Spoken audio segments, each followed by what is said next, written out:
What's going on, everybody? Oh, man. Oh, there we go. I had it on the time. So this is a review for 2007's Southland Tales. Now, I recently watched it last week sometime. Of course, I've only seen the movie twice in my life. It's really good. The first time I watched it was, of course, for the whole all-star cast involved with The Rock, Mandy Moore, Justin Timberlake, John Lovitz, Sherry O'Terry, Sean William Scott, that short old dude with the accent. Can't remember his fucking name. Who else was that? The short dude, the accent was in Mom and Dad Save the World. That's another good movie. It's corny, but good to watch. Oh, who the fuck else was in that? I can't remember. Oh, John Larroquette as well. So you had a decent movie with a lot of star power, and I know it's divisive because it comes off really weird if you've never seen director Richard Kelly's body of work. And, when I first watched it, it was for the star power, and I didn't understand it. I was just like, ooh, look at all this, so cool, I love it. And Sherry O'Terry is hot as fuck in that movie, like, whew, damn. And Sarah Michelle Gellar, that's who else was in it, I forgot about that. So, first watch, star power. Second rewatch, I definitely really absorb myself into the movie, and the story is really concrete. It's good shit.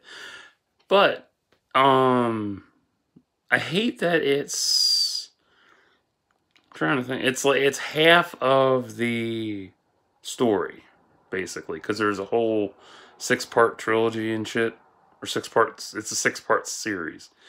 The first 3 are in comics, which I gotta read so I understand what the fuck's going on. But given that you get 4 through 6 in film the way it is, it's a decent film. It's a 7.4 out of 10 for me. Like, it's really good. It just, the only real issues that it has is if you're a first-time watcher of Southland Tales, if you never heard of Southland Tales, it'll be confusing at first, but it takes a couple rewatches to really sink into it. Like any movie, honestly, any movie that if it comes off, if the first time you watch it comes off shitty to you, and then you wait I don't know 5-6 years to rewatch it, it turns out better because there's stuff you miss the first time through because you're like, oh, this is cool, and then the next time you watch, you're like, oh, okay. And this goes back to my vid about personalities and shit. And, if you were in one mindset back then when you watched it and you thought it was shitty, you go through a bunch of fundamental personality changes and stuff. You rewatch it now, you gain a whole new understanding and perspective of it. So that's what I did. I gained a whole new perspective of it. I like it. It's kind of it's definitely a reflection of what's going on now in the world, in a sense. It's to me, it's an underrated gem because, one, you have an all-star cast in it. The only issue is that most of the dialogue does seem kind of forced. But, for 2007, 13 years ago, having an all-star ensemble was kind of unheard of. Now, I might be wrong about that, because there have been other, all-star ensemble casts throughout the years. But in terms of comic book-wise, that was unheard of. So something like that wouldn't have happened for another 16 fucking years. No, actually, no. 14 years. No, not 14. Keep counting wrong. 7. Yeah, so 5 years with the Avengers in 2012. Unless that was 2011. I don't remember. Fuck, whatever.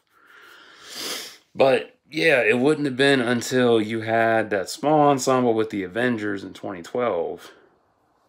But the thing that makes Southland Tales unique is that it's a political type comic, which is different. Even though all comics are political. I don't give a fuck what you think. They're all political. They've been political since their genesis. You can go back to their genesis and this shit's political. Literally.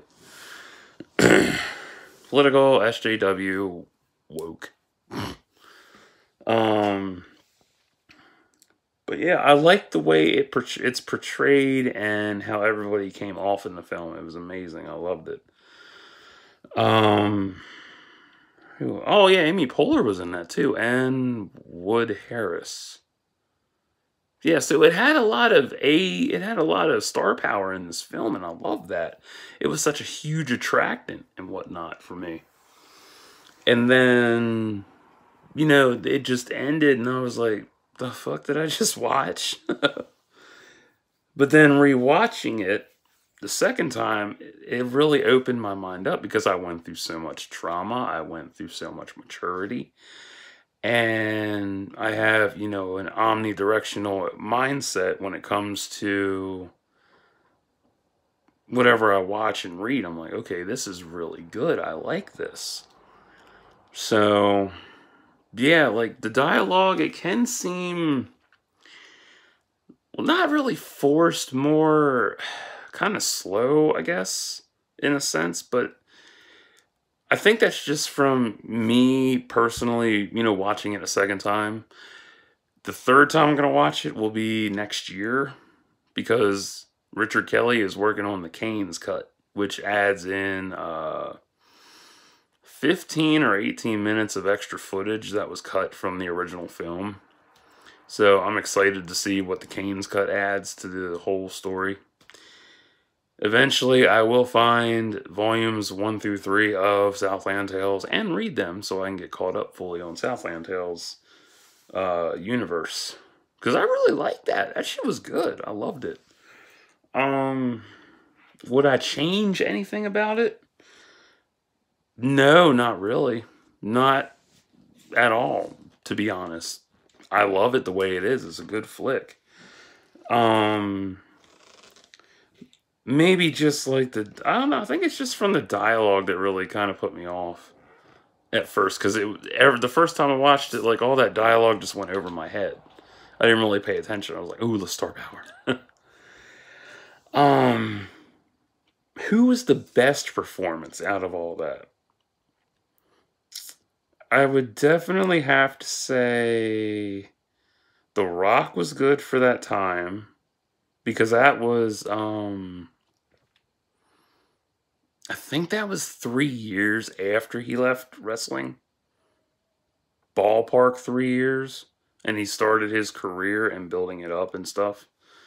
Because if you look at his career and different intervals that he came back, he mainly like did films in between his comebacks. So that was nice. I still can't believe how babyface he was in that movie. Like, oh my god. I mean, he's an ageless motherfucker, but when you look at him in the screen, it's like, wow. He's so baby. Like, damn. All of them were babyface back then. Shit. But who did I really like the most? The Rock was one. Oh, Kevin Smith is in that too. I forgot about that. That surprised me because I actually recognized his voice. I was like, that's Kevin Smith. I love that motherfucker. Who else did? Sherry O'Terry. I loved her. She looked hot as fuck in that movie. Love that belly. Shit.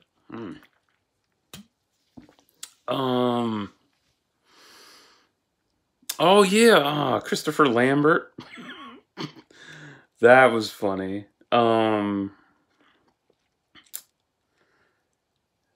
Who else?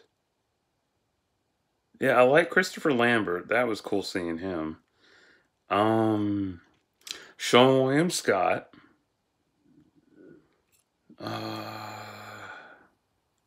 John Larroquette a little bit, but not too much. Oh, I know it. That's what the problem was. It's not the dialogue, it's the fact that Richard Kelly was trying to make a comic book film,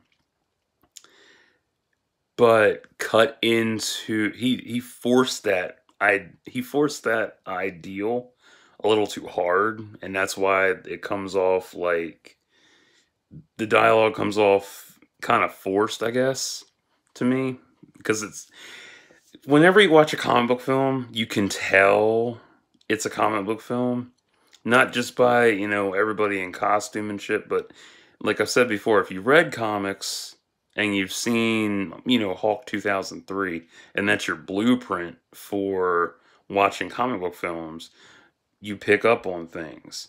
And when you apply that logic to Southland Tales and Richard Kelly's setup, it comes off kind of jumbled. Honestly, it's really jumbled and shit.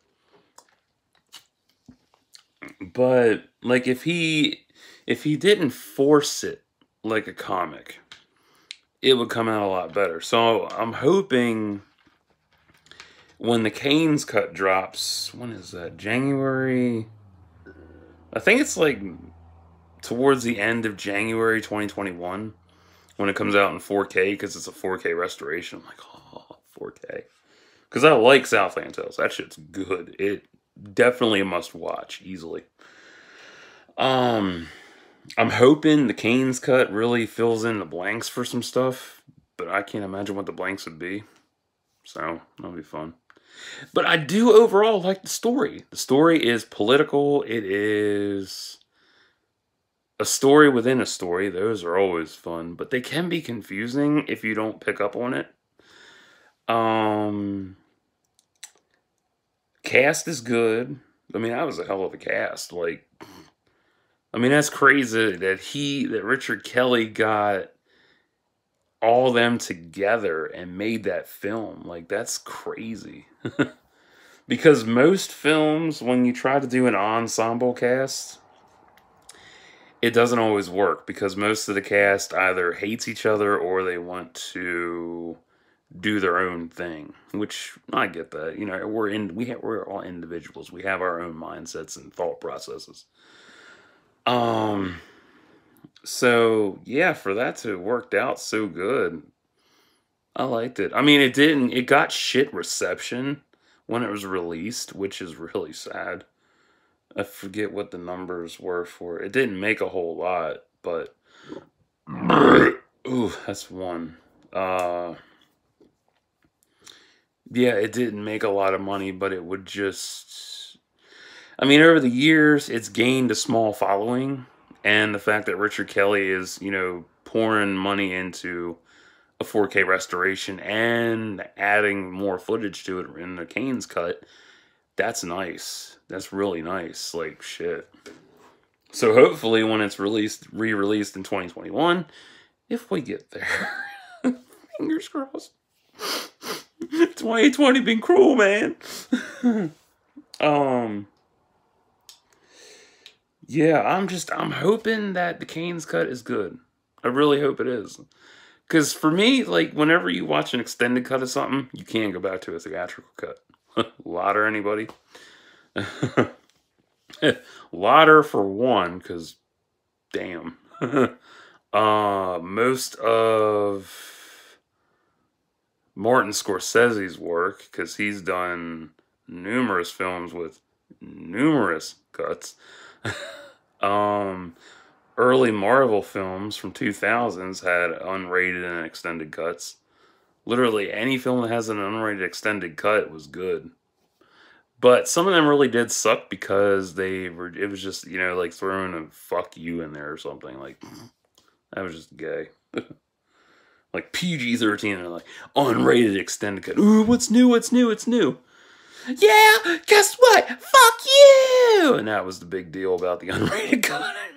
Or it was extra tits. That was the whole big deal. It was like, ooh, shows tits. And then you go back, it's like, oh yeah, that was just a body double. I didn't really get naked. And they're like,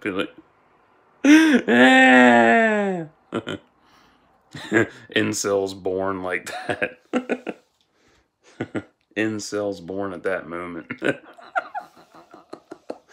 No, I want to see you naked. You have to get naked. Like, shut up.